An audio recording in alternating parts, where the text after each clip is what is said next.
Well, hi, everybody, and welcome to the repealthedeathtax.com volunteer Zoom. Happy to help you understand what we're doing and why we're going to succeed with this time, and how to download all the material, how to find all the answers to your questions, how to fill out the petition so that it's valid, and how to get it back to us in time so that we can get all these signatures to the counties and qualify this for the November 2024 ballot. So let's start with the download. Go to repealthedeathtax.com, repealthedeathtax.com, and you'll see a giant set of words there that says download the petition. And that's all you have to do is click that and download the petition. And you will get, as of September 1st, a 5-page PDF. So let me show you the pages. And Scott, if you want to screen share, we can go through these. The first page, here we go. The first page is the cover sheet, and there's a paragraph about the initiative. You already know about this, but if you want to show it to somebody else, they might find that useful. It just explains that this is, it is restoring the parent-child transfer exclusion from reassessment that was taken away by Prop 19. As you all know, Prop 19 looked like it was about helping wildfire victims and seniors move to a new home, and it was, and it did, and that's fine, and we're not changing that. But in Prop 19, in the fine print, was the largest property tax increase in California history on the backs of people who just lost a parent. And that we are going to reverse. That's what this does. This puts back the rules that we had before Prop 19, which were that parents and children could transfer their home, their principal residence of any value to each other, and it did not count as a change of ownership, and there was no reassessment. And in addition to the principal residence, parents and children could transfer up to $1 million of assessed value of other property. So a family that had a duplex or a small apartment building or a small business property or a vacation cabin that they'd had for a long time, and it had a Prop 13 limited assessment that was lower than market value, that could be transferred from parent to child without reassessment. So it protected small businesses, it protected tenants in apartment buildings that were mom and pop owned. And now it's gone. And we're going to put it back just the way it was, plus retroactivity, so that if you were caught in this during this period of time when Prop 19 is in effect, if you were reassessed for a parent-child transfer, you would be able to get your Prop 13 assessed value back again. They call it the trended base year value. It's your Prop 13 assessed value from when you purchased it, plus 2% a year for inflation, or whatever the inflation adjustment was year by year. You would get that back again. So that's what's in the initiative. What we're doing that's different this time is it fits on an 8.5 by 11 piece of paper on one side. And what this does is it enables people to print a legally valid petition at home instantly. Fill it out, send it back to us. Much, much faster, much, much more cost effective. We think this revolutionizes grassroots politics. And we think that people can do this at home, send it back while they're thinking about it. And that makes our advertising more effective. That makes your outreach more effective. When you email your whole list and say, here's the link, repealthedeathtax.com, just go to the link and download the petition. They get everything they need, even a mailing label, to send it back. They get everything they need to sign the petition and have those signatures be valid. And that is very powerful. That is grassroots politics in the electronic age. And no matter what they do, if they lock us down for COVID, if it's raining, if it's cold, if it's the holidays, it doesn't matter, because we are going directly into people's homes on their computer, on their printer, to do this in just a few minutes. Very powerful, we think. So the first page shows you about the initiative. It shows you the cover sheet, step-by-step instructions, bullet point flyer, top funders sheet, and I'll go through what all of these are, and then the official legal petition. You can print more than one. You can print as many as you want to. You can make copies if you want to. If you make copies, just make sure the top margin is the same. So I'll show you that. Also here, as I mentioned, on the first page, you have the mailing label. You don't even have to look up the address. Just clip out this label and tape it to an envelope. Good to go. And in the September edition of this PDF, I've added a few reminders, because some of the petitions coming back there's a few mistakes and we will send them back for corrections so that they can be valid. So make sure that petition signers write their home street address and their city and their zip. Voters have to write their own. You can't write it for them, can't fill it in on a computer. It has to be in their handwriting, each voter's handwriting, their street address, their city, their zip, printed name and signature. And then someone has to fill out the declaration of circulator. Person who is circulating the petition or the voter themselves can do it. And then don't use whiteout, don't use correction tape. It has to be right on the paper. If you make a mistake and you want to start again, print another petition and start again. That's the easiest way to do it. Okay, that's the cover sheet. The instructions. The instructions show you that there's room for 2 signatures. The most important thing that you have to remember is you have to, well, not the most, it's all important. You have to write the county in. And the reason for that is these are all delivered back to the counties to be validated at the end of this process. We don't give it to the Secretary of State. We send them to all 58 counties. So we have to know what county it's going to. And that has to be the county where these voters are registered to vote, or the signatures won't be valid. Because if they live in Los Angeles County and this goes to Orange County, they won't be on the rolls in Orange County. So that's why. So make sure if you're doing this yourself at your kitchen table, you know what county you live in. Just make sure you write it in right there. It's above the signature block. It's a little thin line right in the county where the voters are registered. And then the voter signatures go here. Everybody must be a registered voter. If you're not a registered voter, the signature will not count. So they have to be a registered voter. And then the home address, the home street address, the home city, the zip code. Don't write in this official use only column on the right. That's for the counties to make notes. You don't have to fill in both signatures. You can use a petition just for one signer and fill out the declaration of circulator and send it in. That's fine. You want to get 2, great. You want to get 1, great. Just make sure everything else is filled out and you send it back. On the declaration of circulator, there's a bunch of stuff to fill out here. It's the circulator's name printed, home address, residential city, California or whatever state that person resides in. They don't have to be Californians to be circulators. They don't even have to be citizens or registered voters. They can just be above the age of 18, and that's all you have to be. So they need their address, then the dates during which the signatures were collected, very important. And then this is the declaration where you write down what the date is that you're signing it, the city in which you're signing it, and your signature. And that's it. Then you just mail it back. 10 minutes. Very simple. Okay, we have included on page 3 of our new PDF a flyer. At the suggestion of some of our volunteers, we have included a flyer that you can print and show people who say, well, I don't know what this is about. I want to know more about it. This is, if you remember our palm cards that we used last year, this is the same copy from the palm cards, just rearranged on an 8.5 by 11 sheet. So what it says at the top is urgent. California has passed a death tax on property that could rob your family of the generational wealth you have worked so hard to build for them. And then it shows that it's for the November 2024 ballot. And then the bullet points that help you explain what this is, especially that parents should be able to transfer their home and limited other property to their children without triggering reassessment and a huge tax increase. That is the main point here. Voters were tricked. We're restoring what was taken away. Families will not face an unaffordable tax hike on their property when someone passes away. And renters benefit. This is a very important thing to talk to voters about. Renters benefit because when you have an apartment building that's owned by mom and pop landlords and they pass away, that building will be reassessed to current market value, no exceptions. That means that whatever the rents are, they're going to have to go up.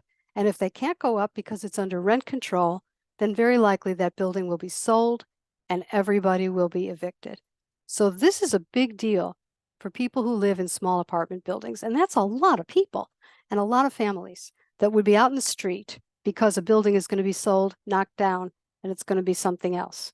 It's going to be a commercial building or something else. Then we have our website, repealthedeathtax.com, a little reminder to tell your friends and family. And then these are the websites that you might find useful. We included the QR code so that people can have this, just use your phone and go right to the website without any typing. This is the Register to Vote website. If you meet somebody and they say, well, I'm not registered to vote, you can fix that right there on their phone. They can register to vote at the Secretary of State's site online.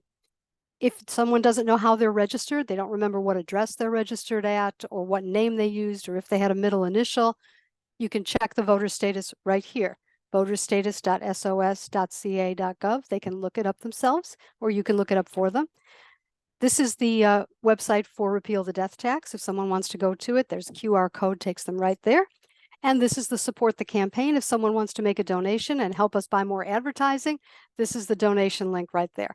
And they can also send a check. If you go to the website, there's a donation form that you can download, because we have to have various information because it's a political campaign and it's under all of these laws. So that's our flyer, our bullet point flyer that is new to help you. Next, we have our top funders sheet. Let me explain what this is. This is new from last year. We are required, you'll see it on the petition, that it says do not sign unless you have seen official top funders sheet and the month is still valid. So just to be clear, the petitions are valid for the whole run of the show here, all the way till we're done. The top funders sheet, we update every month. So you have to go to the website and you have to get the latest one. So it's up there now. It's in the PDF with the petition. There's also a link to download just this page if that's all you need. So what it says, essentially, there are no top funders, by the way, for this campaign. A top funder means someone who has given $50,000 in the last 12 months. And this campaign is running on much smaller donations than that. So there are no top funders. So what it says is that petition circulation is paid for by Repeal the Death Tax, a project of the Howard Jarvis Taxpayers Association. That's it. That's all it says. This is a link to the Secretary of State's website where it says the same thing. And this is the official title and summary of the measure. So you have to show this to a voter before they sign. And it has to be the current month. And that's really all there is to it. So if you have any that are left over from August, if you printed some of them and they're sitting on your table, throw them out, because you don't need them anymore. If they say August 2023, throw them out. Those are not good, but the petitions are still good. And this is why we would rather you did not print this on the back side of the petition. Because if you print the August top funder list on the back of a petition, and then you circulate it in September, now you've got a problem. Now the signatures won't be valid because it looks like you showed them the August top funder sheet on a September petition. So don't print it on the back. Always have it separate. Show the September one in September and the October one in October, and just have the petition by itself. If you want to, you can print the instructions on the back. We may do that for a mailing, but you don't have to. You can have the instructions be separate, or you can just explain it to somebody as they're going. The only thing you really need to print out if you're going to collect signatures from other people is the top funder sheet, just to show them, and you can tape it to the back of a clipboard if you want to, and then the petitions. And as I said, the petitions will continue to be good all the way through. We need these back by January 16th.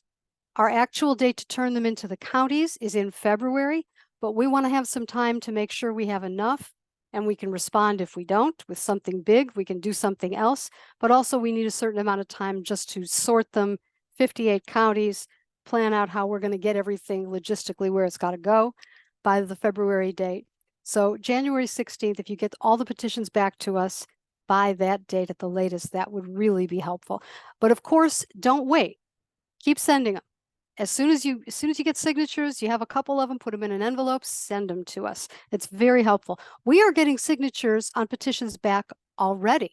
I'm very pleased to tell you that we are getting stacks of envelopes in the Sacramento office, which is really great news because it means that this is working.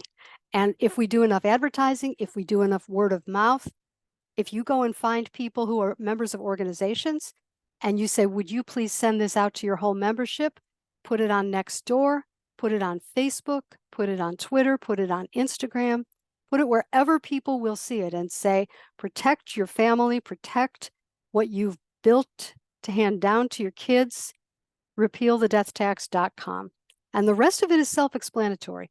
All you have to do is send that link to everyone and encourage everyone that you work with. You know, if you have an accountant or an attorney who does stuff for your family, you want to say, hey, would you send this out to your mailing list? This is really important.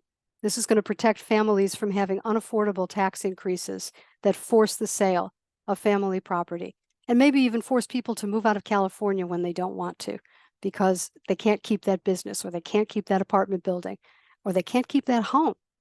Because as you've probably discovered, even if you move into it under the rules for Prop 19, you could still face a huge tax increase because it's capped. There's protection if you move in and make it your own primary residence. If it was your parents' primary residence and you make it your primary residence, you get $1 million of protection for the increase in value.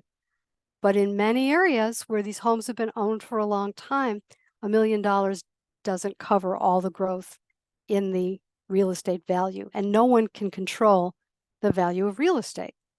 So it's true that if people are forced to sell, they have the cash.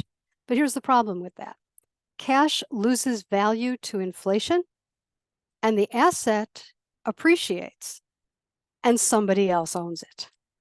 And that's the problem with Prop 19. Families that have worked so hard to get ahead in California and have invested in real estate all their years of work, the 30-year mortgages, all those years, they worked so they would have something to leave to their kids that would make life easier for the next generation. And to be forced to sell because of this sneaky tax increase that people didn't even know was in there is deeply wrong. And that's why we think the voters of California should have the opportunity to rethink this in the light of day and see if this is really what they want. We believe that people will want to put it back the way it was, and that's why we're working so hard to give them that opportunity. So let me go through the frequently asked questions. How many signatures do we need, and what's the deadline? Okay, the Repeal the Death Tax Act is a constitutional amendment, and it needs a percentage of signatures equal to, I believe it's 8% or 12% of the number of votes cast for governor in the last election. So this cycle, for this 4-year period, it's 874,641 valid signatures of registered voters. So to make sure that we have that, we're going to try to collect 1.3 million or more to make sure that we have 874,641 valid signatures. As I said, please get them back to us by Tuesday, January 16th, right after the Martin Luther King holiday. That's when we would like to have them back. That gives us a couple of weeks to regroup if we have any shortages. Gives us some time to process everything. We think this is going very well, and we're going to have a lot of paper, and we're lightly staffed, so we need some time to go through everything. Where should we mail or bring the signed petitions? Petitions should be returned to the Howard Jarvis Taxpayers Association in the Sacramento office. The address is on the petition. It's 1201 K Street, Suite 1030, Sacramento, 95814. You can also drop them off or mail them to the Los Angeles office of HJTA, which is 621 South Westmoreland Avenue, Suite 200, Los Angeles, 90005. And you can call the HJTA office. It's 213-384-9656 if you want to drop them off and coordinate with Monique to make sure that somebody's there to let you in, because we're all out doing stuff. Who can sign the petition? Any registered voter in the state of California can sign the petition. Who can circulate the petition? Any person 18 years of older may circulate the petition for signatures. Circulators are not required to be registered voters or citizens or California residents, just 18 years old. How can we make sure that the signatures are valid and counted? The most important thing is to follow the directions really closely.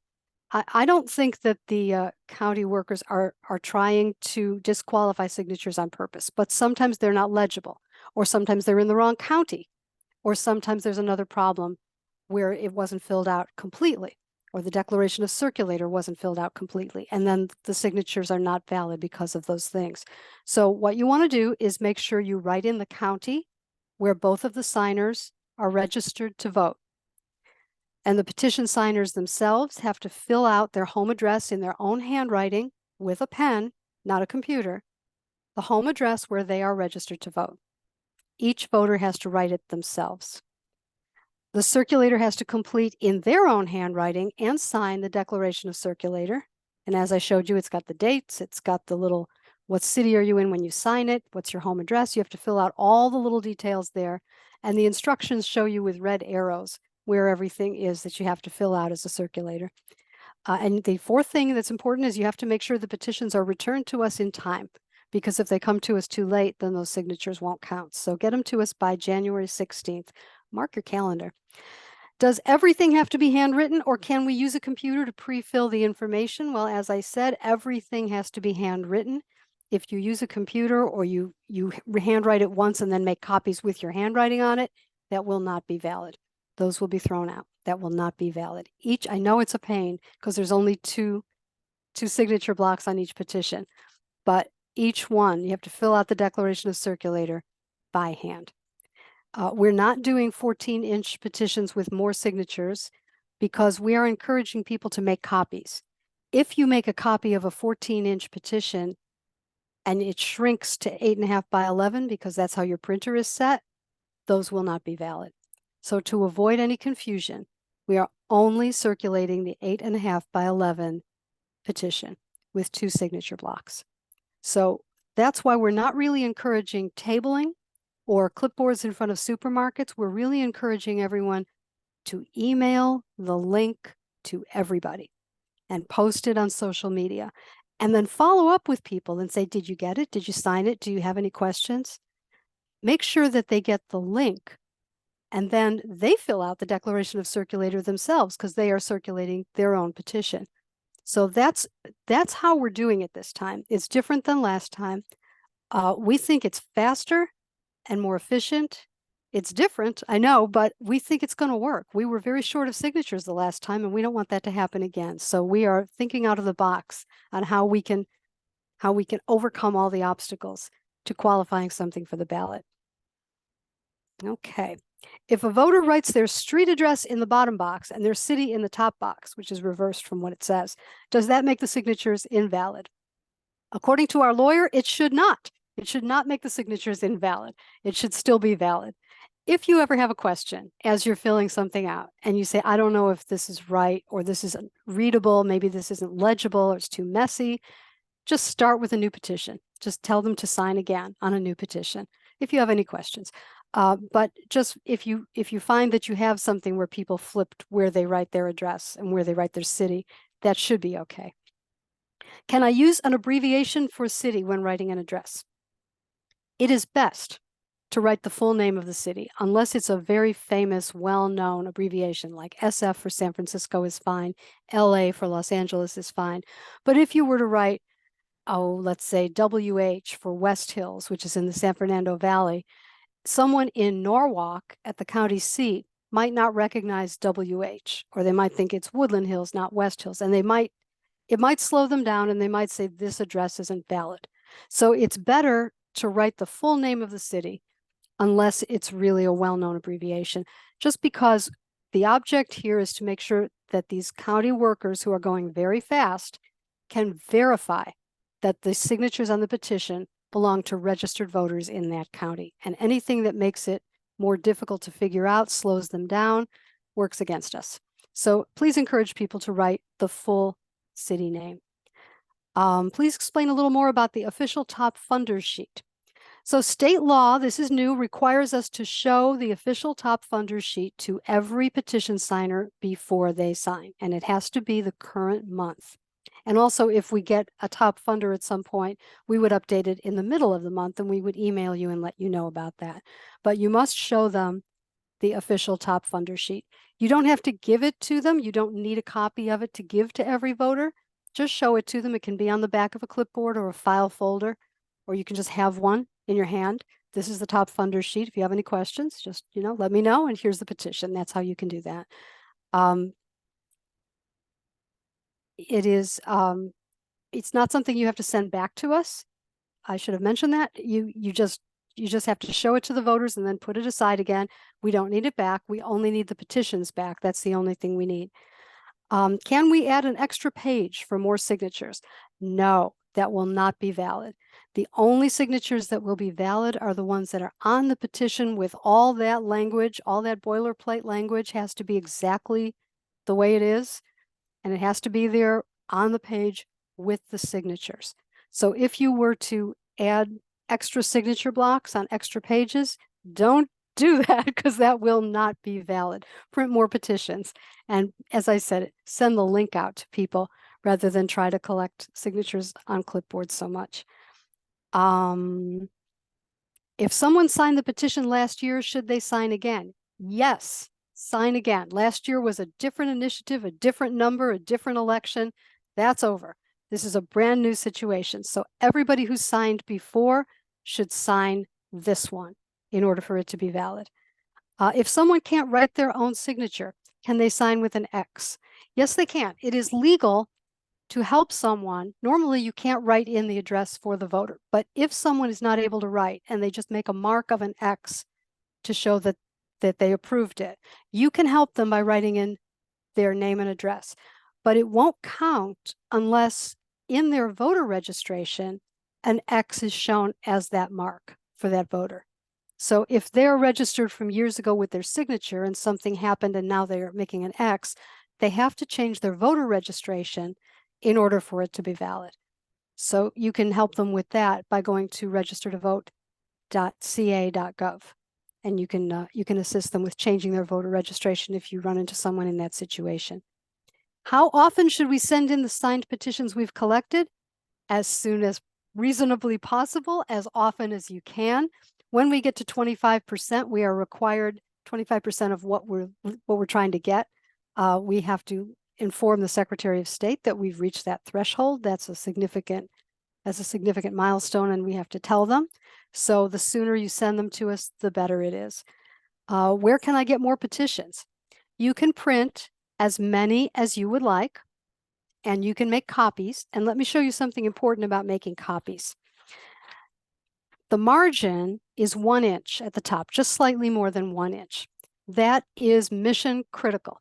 That is legally required. I don't know if it's because the counties use some sort of a punch thing with some sort of a binder where they bind these into folders, or they use clipboards, or they put them in machines. I'm not sure, but it is legally required in the text of the state law that the top margin of the petition has to be at least 1 inch. So we have made it slightly more than 1 inch. The side margins are not legally required. The only thing that's important there is to make sure that nothing gets cut off. You don't want to lose like the first letter on the left or the last letter on the right. You want to make sure that the whole thing prints, and that the column for official use only is 1 inch wide. That's mission critical. And the rest of it will take care of itself. There's requirements about the font size, but we've taken care of that for you. So there's a little bit of play that will still be legal. Even if it shrinks a little bit on a fit to page setting, it will still be valid, because we oversized the fonts just a bit to make sure that it was still going to work.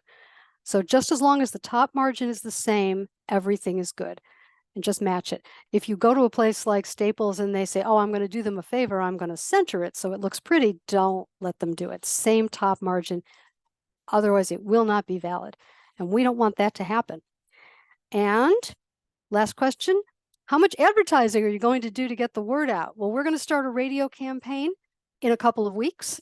We're working on that as fast as we can. We're going to do as much advertising as we can afford to do. Email advertising, radio advertising, everything we can afford to do, we're going to do. If you know anyone who would like to write a big check to the campaign and help, we will do everything we can. But that's where we're focusing our effort. The idea is we're going to tell every California voter what this is and why it matters, and how they can sign a legally valid petition at their kitchen table in 10 minutes. And mail it to us. That's what we're doing. And we think this is going to work. And with your help, telling everyone you know, emailing all your friends, starting email chains going in all directions, repealthedeathtax.com. That's the only link you need to remember, repealthedeathtax.com. And that's it. I'll be happy to take your questions. Thank you.